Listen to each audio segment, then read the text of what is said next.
Welcome to Workers' Comp 101. Lessons you need to learn before it's too late. I'm Valerie Johnson. I'm an attorney in Durham, North Carolina, and I work for Copley Johnson & Groniger, a firm that concentrates on the needs of injured people and injured workers across the state.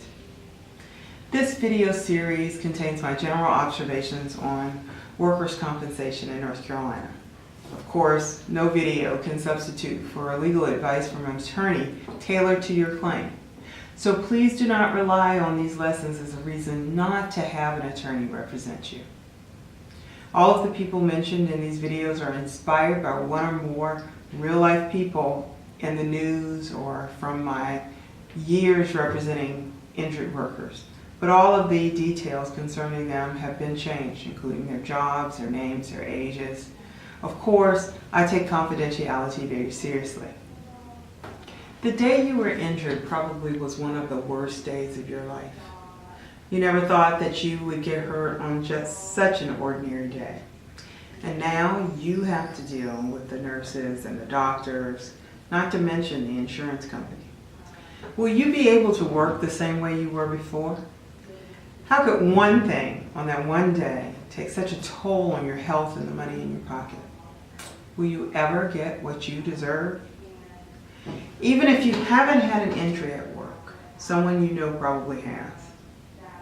And you could be the one who's worrying about your workers' compensation claim in the future. Although workers' compensation laws are designed to compensate injured employees, the workers' compensation system isn't easy to understand. Many claims are promptly accepted by the insurance company, with compensation and medical benefits paid to the injured worker. Injured employees with accepted claims often take care to follow through with their responsibilities and receive the benefits that they are due. And often there is no disagreement about medical treatment, and the injured worker returns to work, and the claim results in a payment to the worker. But other injured workers have workers' comp claims that are challenging. Sometimes problems arise in these claims not because the employee did something wrong, but because of how the injury happened. Problem cases may end with a bad outcome, without medical treatment or compensation, and can leave the employee feeling cheated.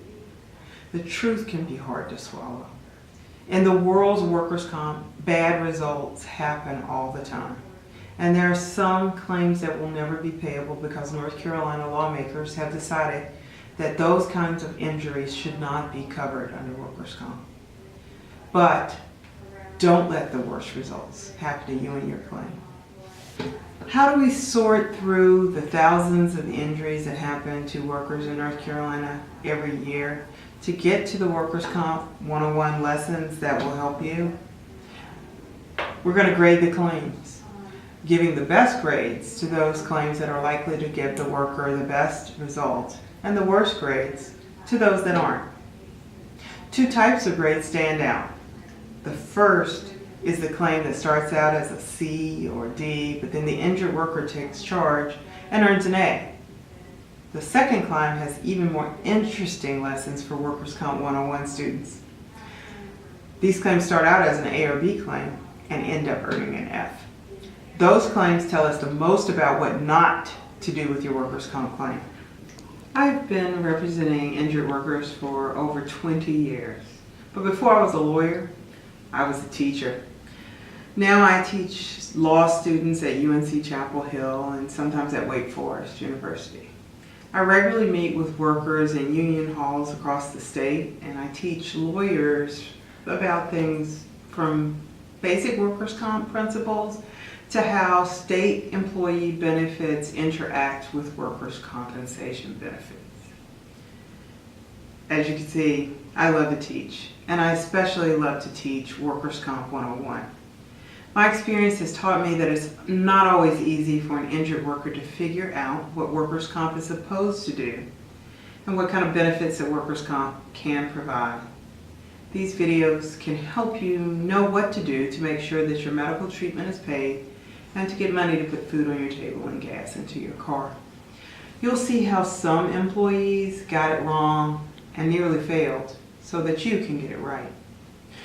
In some cases, you'll see how the injured worker pulled up his grade, proving that even some of the worst problems can sometimes be fixed. Workers' Comp 101 is for everyone. It doesn't matter what kind of student you were in school. Some of the best students I've had never got a high school diploma or even finished middle school. But to get that A on your claim, you'll need a willingness to learn, a bit of persistence, and a good dose of common sense.